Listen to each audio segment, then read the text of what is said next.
Olá, muito bom dia. Na graça do nosso Senhor e Salvador Jesus Cristo, estamos aqui de volta para a nossa meditação na Palavra de Deus.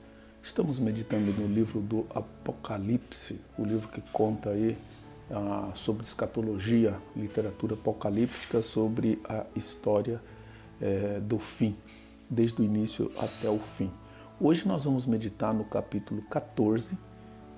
Esse capítulo ele vai encerrar o terceiro ciclo desse livro. É como se encerrasse a história, né? A história da humanidade se encerra nesse capítulo 14.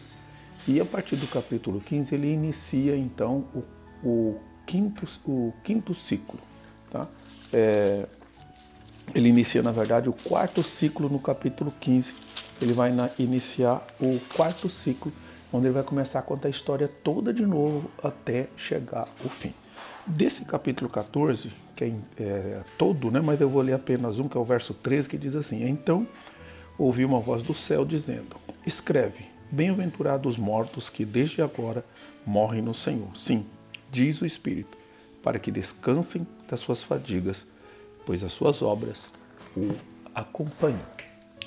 Bom, o Apocalipse, de fato, né, ele encerra o terceiro ciclo do livro e ele é caracterizado por uma série de juízos e a preparação para o clímax da narrativa apocalíptica. Né? Este capítulo apresenta uma série de visões que focam na proteção dos fiéis, no juízo final sobre os ímpios e na proclamação do Evangelho, ressaltando tanto a esperança para os crentes quanto o julgamento iminente para os que rejeitam a Deus. Bom, esses versos do capítulo 14, o verso do 1 ao 5, né, ele fala da visão, ele tem esses versículos 1 a 5, ele fala da visão do Cordeiro e os 144 mil.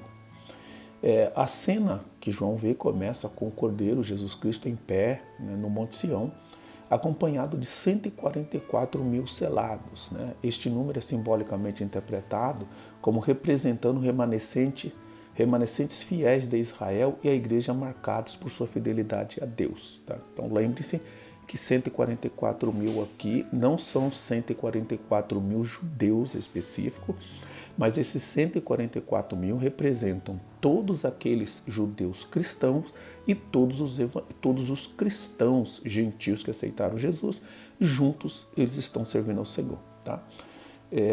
O cântico novo que eles cantavam, os 144 mil cantam um cântico novo que ninguém mais pode aprender. Né? Isso indica a singularidade da experiência e do testemunho deles, destacando sua pureza e devoção à verdade. Quais são as características desses 144 mil, então? Eles são descritos como aqueles que não se contaminaram com mulheres, simbolizando a pureza e a dedicação única ao Senhor.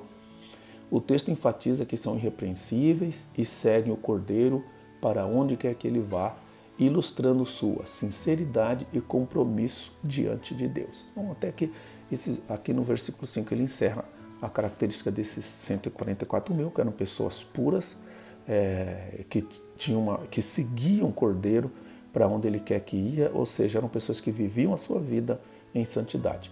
Os versos 6 a 13 fala de 3 mensagens dos anjos. Né? E o primeiro anjo diz que este anjo voa pelo céu proclamando o evangelho a todos os povos, e isso destaca a universalidade da mensagem de salvação e o chamado urgente ao arrependimento. Então, o evangelho é pregado a todo mundo. O segundo anjo, este anjo anuncia a queda da Babilônia, a grande, né, que simboliza a corrupção e a decadência dos sistemas do mundo que se opõem a Deus. A queda da Babilônia representa a inevitável destruição de tudo que se levanta contra o reino de Deus. Babilônia aqui representando todo o sistema religioso corrupto do mundo, toda imoralidade, toda feitiçaria, tudo aquilo que afasta o ser humano de Deus é representado nessa figura da Babilônia, que será aqui então extinguida, juntamente com ela então o pecado. O terceiro anjo adverte sobre a adoração à besta e recebe a marca. A severidade do juízo sobre aqueles que adoram a besta é enfatizada, revelando a gravidade de rejeitar a oferta de salvação de Deus. Este juízo é descrito como eterno e intenso. Tá? A marca da besta na mão ou na testa não é uma marca literal. Tá? As pessoas que receberam essa marca, elas não receberam uma marca literal, mas essa marca na testa ou na mão significa que a mente dessas pessoas estão corrompida e tudo que elas fazem, todo o trabalho executado por elas reflete essa corrupção pecaminosa da Babilônia no coração deles. Tá? Então não é uma marca literal, não se preocupe, não, ninguém vai colocar um selo em você representando aí a besta. Né? As pessoas que são marcadas pela besta já estão marcadas, com certeza, pela maneira de pensar e o que elas fazem. O verso 12 a 13, a passagem vai concluir com uma declaração de que a perseverança dos santos é essencial. Eles são aqueles que guardam os mandamentos de Deus e a fé em Jesus. Esta ênfase na perseverança convida os crentes a serem fiéis em face da adversidade. O versículo 13 fala sobre a bem-aventurança dos que morrem no Senhor, indicando que o sofrimento é temporário resulta em recompensa eterna. O verso 14 a 20 fala na colheita da terra. A visão da colheita é poderosa e simbólica da separação entre os justos e os injustos. Dois tipos de colheita são descritos. A colheita do trigo, que se representa os justos, e a colheita das uvas, que representa os ímpios. A colheita das uvas é especialmente significativa, pois simboliza o juízo e o castigo final dos ímpios, sendo tratado como um alto nível de severidade. E a descrição de um lago de fogo. A imagem da prensa do vinho indica irremediabilidade do juízo contra aqueles que rejeitam Deus e a sua verdade. Ou seja, esse versículo encerra a história da humanidade, com os ímpios sendo lançados no inferno e os justos gozando a eternidade no céu. Bom, como que nós interpretamos esse capítulo 14? Primeiro, ele fala de esperança e perseverança dos fiéis. O capítulo 14 enfatiza a esperança para os que permanecem fiéis a Deus, mesmo em tempos de tribulação. Esses fiéis, a eles são garantida a proteção e a recompensa eterna, reforçando a ideia de que a fé em Cristo traz não apenas salvação, mas também consolo em meio ao sofrimento. Também interpretamos sobre a proclamação do Evangelho. A presença dos anjos que proclamam o Evangelho reflete a urgência da mensagem de Cristo. A teologia enfatiza a necessidade de compartilhar o Evangelho e a responsabilidade de cada cristão de ser porta-voz da verdade, ou seja, é um dever de cada cristão.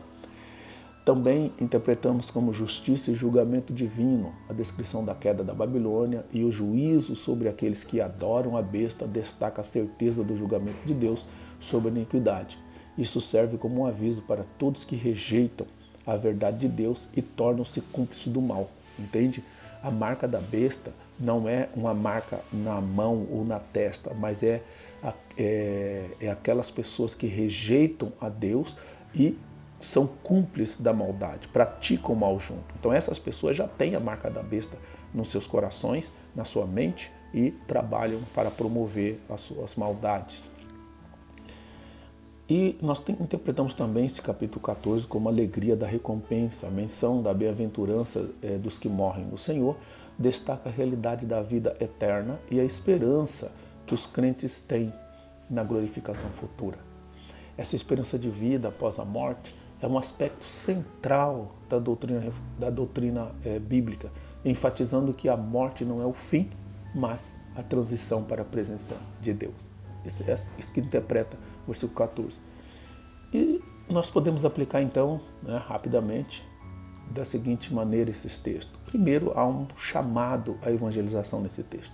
O chamado do primeiro anjo para proclamar o evangelho eterno lembra os crentes da importância de compartilhar sua fé e de alcançar aqueles que ainda não conhecem a verdade de Cristo. A evangelização é uma parte vital da vida cristã. Segundo, compromisso com a pureza espiritual. Outra aplicação, a representação dos 144.000 como puros e dedicados deve inspirar os crentes a buscar uma vida de santidade e devoção a Deus, resistindo às influências que possam nos afastar da fé. Terceiro, perseverança em tempos difíceis. A exortação à perseverança em meio à tribulação serve como encorajamento para que os cristãos permaneçam firmes em sua fé, lembrando-se de que a fidelidade a Deus traz recompensas eternas. E por último, precisamos ter consciência da realidade do julgamento, a descrição do juízo sobre a Babilônia e a marca da besta devem servir como um aviso sobre as consequências da desobediência a Deus. Os crentes são chamados a se manter firmes em seu compromisso com Deus e a refletir sobre suas ações e escolhas. Bom, Apocalipse 14, como fechamento do terceiro ciclo, traz uma mensagem poderosa e esperança de proteção para os fiéis e julgamento para os ímpios. Este capítulo integra temas de devoção, adoração, juízo e a urgência do Evangelho, encorajando os crentes a permanecerem firmes na fé.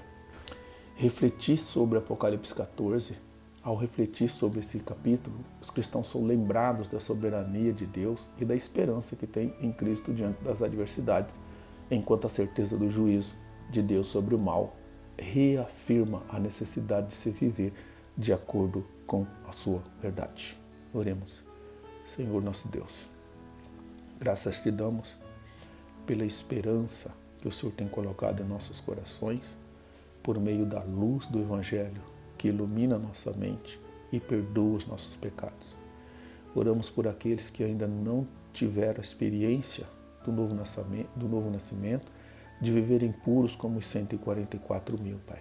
Queremos estar nessa fileira e oramos por todos aqueles que ainda não conhecem o Evangelho, para que venham conhecer e viver segundo o Teu propósito para a alegria na eternidade. No nome de Jesus nós oramos. Amém. Deus abençoe. Nos vemos no próximo capítulo. Até lá.